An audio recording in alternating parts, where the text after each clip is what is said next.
মানুষগুলা পাগল হয়ে যাবে, পাগলের মতো মানুষগুলা দৌড়াতে থাকবে, মানুষগুলা দৌড়াতে থাকবে।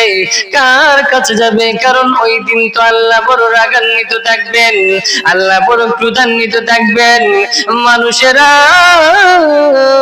হয়রান হয়ে হযরতে আদম আলাইহিস সালাতু ওয়াস সালামের কাছে যাবে। আদম নবীর কাছে যা বলবে, ওগো আদম নবী, আর সহ্য হয় না, আর সহ্য হয় না, আর জানি না কতদিন এইভাবে কিয়ামতের ময়দানে, হাসরের ময়দানে থাকবো।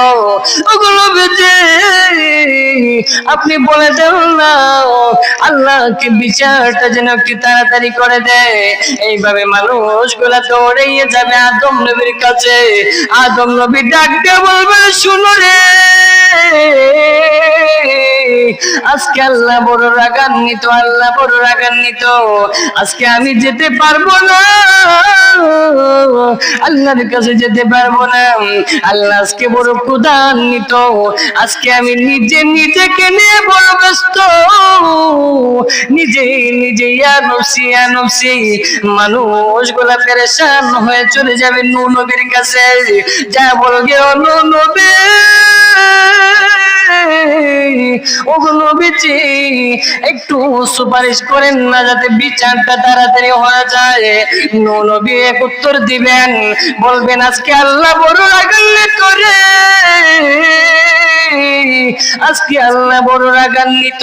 আজকে আমি আল্লাহর কাছে যেতে পারবো না, আমি অপারগ, আমি নিজে ইয়া নফসি করছি।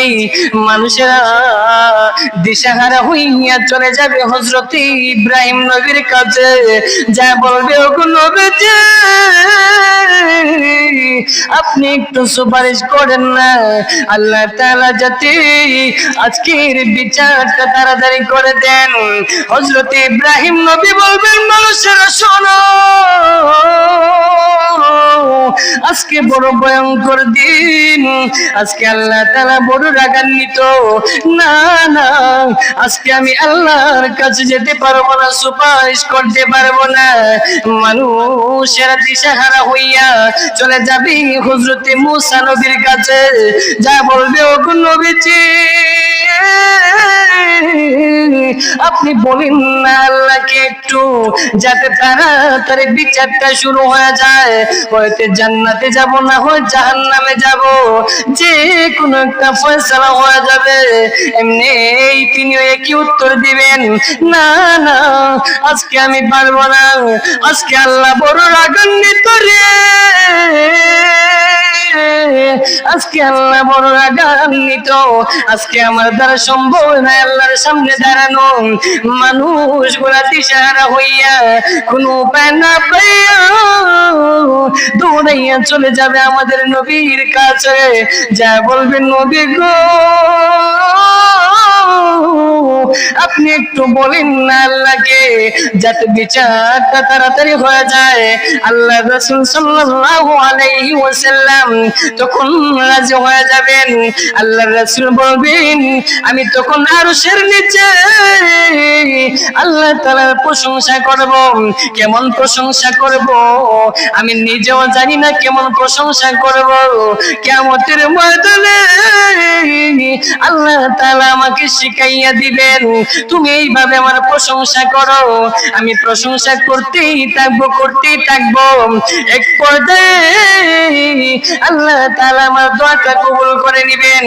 আল্লাহ তাআলা আমাকে ডাক দেয়া বলবেন, ইয়া মুহাম্মদ, ইরফা রাসাকা ওয়াসাল তুতা ওয়াশফা তুশফা।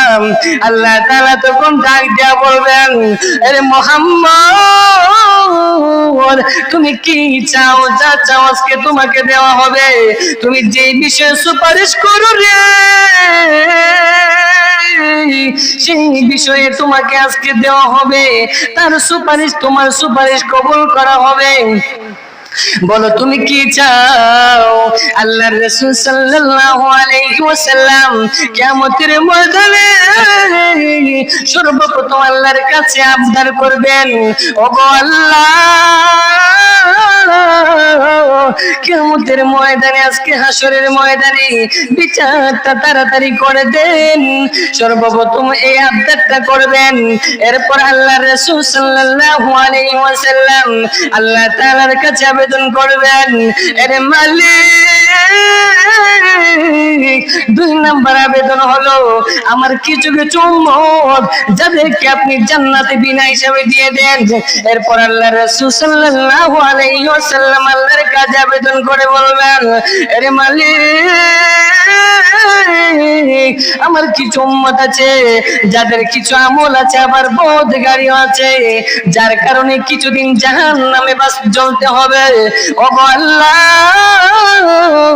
তাদেরকে আপনি জান্নাতে দিয়ে দেন।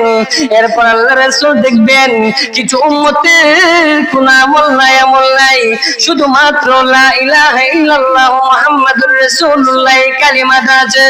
আল্লাহ তাআলার কাছে আল্লাহ রাসূল বলবেন, ওগো আল্লাহ, আজকে তাদেরকে জান্নাতে দিয়ে দেন।